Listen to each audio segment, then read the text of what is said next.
Une anomalie qui m'a souvent frappé dans le caractère de mon ami Sherlock Holmes, c'était que, bien que dans ses façons de penser il fût le plus clair et le plus méthodique des hommes, et bien qu'il affectât dans sa mise une certaine recherche d'élégance discrète, il n'en était pas moins, dans ses habitudes personnelles, un des hommes les plus désordonnés qui ait jamais poussé à l'exaspération le camarade qui partageait sa demeure.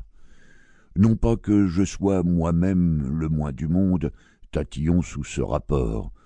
La campagne d'Afghanistan, avec ses rudes travaux, ses dures secousses, venant s'ajouter à une tendance naturelle chez moi pour la vie de bohème, m'a rendu un peu plus négligent qu'il ne sied à un médecin.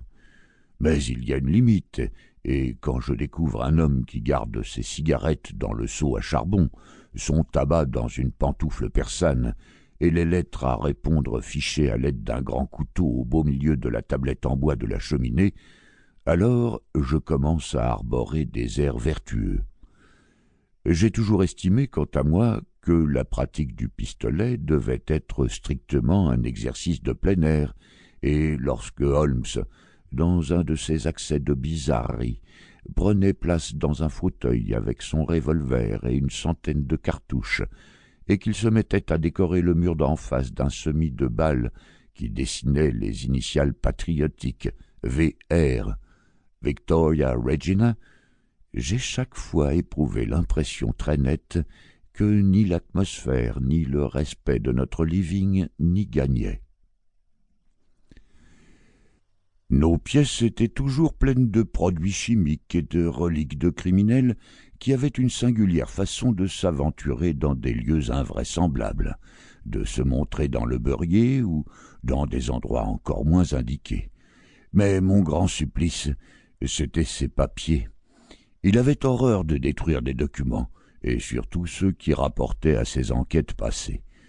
Malgré cela, il ne trouvait guère qu'une ou deux fois par an l'énergie qu'il fallait pour les étiqueter et les ranger, car, comme j'ai eu l'occasion de le dire dans je ne sais quel endroit de ses mémoires décousues, les crises d'énergie et d'ardeur qui s'emparaient de lui lorsqu'il accomplissait les remarquables exploits auxquels est associé son nom étaient suivies de périodes léthargiques, pendant lesquelles il demeurait inactif entre son violon et ses livres, bougeant à peine, sauf pour aller du canapé à la table.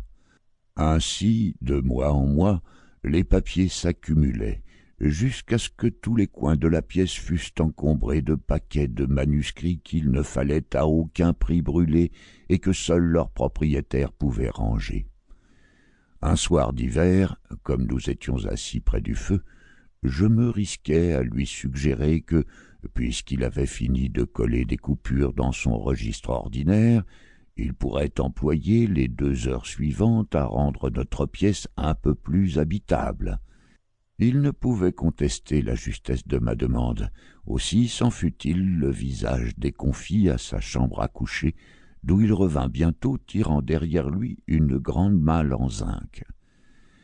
Il la plaça au milieu de la pièce et, s'accroupissant en face sur un tabouret, il en leva le couvercle.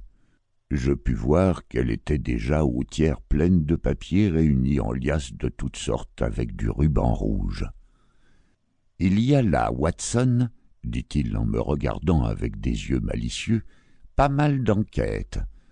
Je pense que si vous saviez tout ce que j'ai dans cette boîte, vous me demanderiez d'en exhumer quelques-unes au lieu d'en enfouir de nouvelles. Ce sont les souvenirs de vos premiers travaux. J'ai en effet souvent souhaité de posséder des notes sur ces affaires. Oui, mon cher, toutes ces enquêtes remontent au temps où mon biographe n'était pas encore venu chanter ma gloire. » Il soulevait les liasses l'une après l'autre d'une façon en quelque sorte tendre et caressante.